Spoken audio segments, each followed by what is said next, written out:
Hello বন্ধুরা, কেমন আছো সবাই? আশা করি সবাই ভালো আছো। আর আজকে ছিল হাটবার, আর বাবা দেখো কতগুলো ফুলের চারা এনেছে, তো সেগুলো রেডি করছিলাম।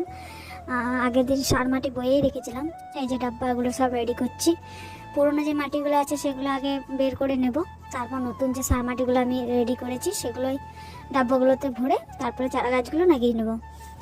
প্রতি বছরের মতো এবছরও বাবাকে বলেছিলাম ফুল গাছ আর একটু ধনের বীজ এনেছিল, সেটাও লাগাবো অন্যদিন, আজ সেরকম সময় নেই।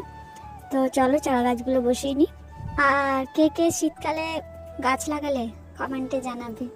এই যে এগুলো রেডি হয়ে গেছে, আর এখন দেখো দুপুরে রেডি হয়ে গেছে, একটু বাজারে যাব। তো এই যে বাস চলে এসেছিলো, বাজারেও চলে এসেছি। এটা কসমেটিক দোকান, কসমেটিকে কিছু জিনিস কিনেছিলাম, তারপরে গেছিলাম খেতে, খিদেও পেয়েছিল প্রচণ্ড। তো চলে এসেছিলাম জলখাবারে, নিয়েছিলাম কচুরি। আর আমার কমজোরি হচ্ছে ফুল গাছ, এখান থেকেও কিছু ফুল নিয়েছিলাম।